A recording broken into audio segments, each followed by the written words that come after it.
Bismillahirrahmanirrahim. Assalamu alaikum. Look at the world carefully, because 2025 has ripped masks of power. Number one, a rising India or a collapsing illusion? Foreign policy exposed, diplomacy hollowed, even Indian media admits the fail. Number two, a demand shaking New Delhi. 6 for justice, Trump, and a word India never wants to hear, internalization. Number three, an election that looks democratic, sounds democratic, but smells like something far darker. Well, this is not analysis, this is reality.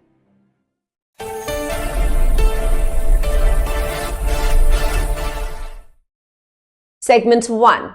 India's foreign policy collapses. Well, let's begin with facts, not propaganda. 2025 has gone down as a year of failure and humiliation for India's foreign policy. India faced diplomatic embarrassment on the global stage, and expectations tied to Narendra Modi once again failed to materialize. And this is not coming from Pakistan.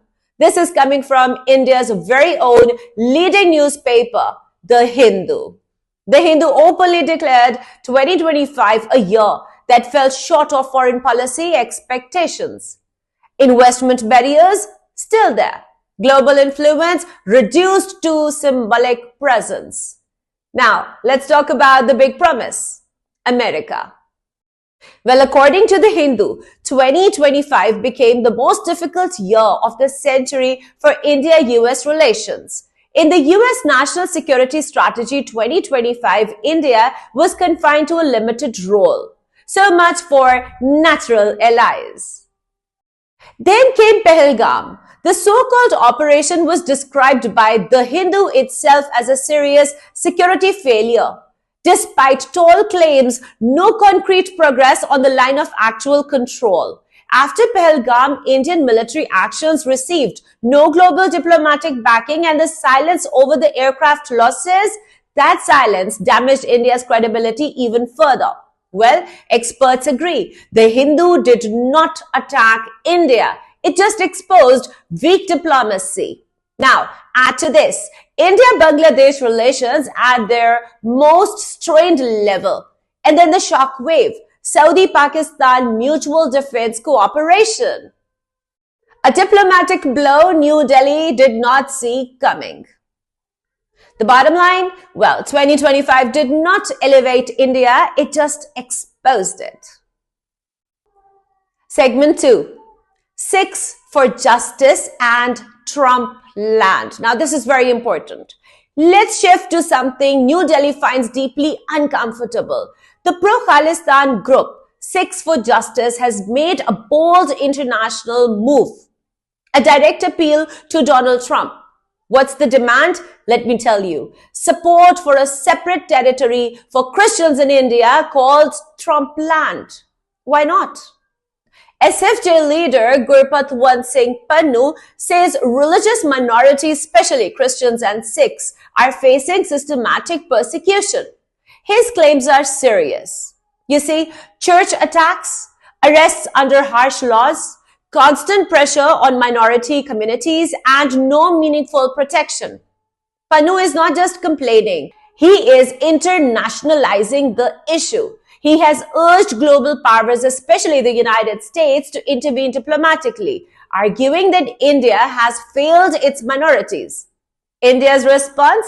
Predictable. New Delhi calls SFJ a banned group, labels everything as a propaganda, repeats constitutional guarantees, but the problem is this. The conversation has already left India's borders, and once a human rights narrative goes global, control over it becomes impossible. This statement is now part of the international record, and it will follow India everywhere. Congrats. Segment 3. Myanmar election crisis. Myanmar is holding its first election since the military seized power nearly 5 years ago. On paper, it looks like democracy, but in reality, it is being widely dismissed as a sham. The civil war that erupted after the army crushed peaceful protests is still raging, just a few kilometers from Mandalay. Villages, schools, and hospitals are still being bombed by the Air Force, making voting impossible across large parts of the country. The election also lacks real choice. The most popular party, the National League for Democracy, is barred from contesting. Its leader, Aung San Suu Kyi, remains locked up in a secret prison. The military-backed party, almost guaranteed to win. Fear and repression dominate every corner.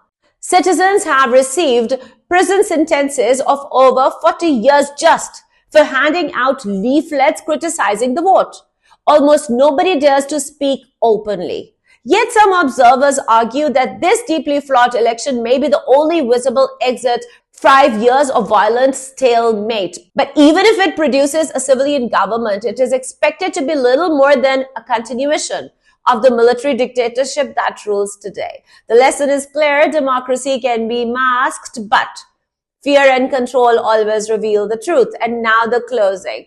Power today does not always announce itself loudly. Sometimes it hides behind ballots, slogans, and silence. So, you guys out there, stay alert, stay informed. I am your very own Fariha Farooq. You're watching 360 Digital English. Take care. Allah Hafiz.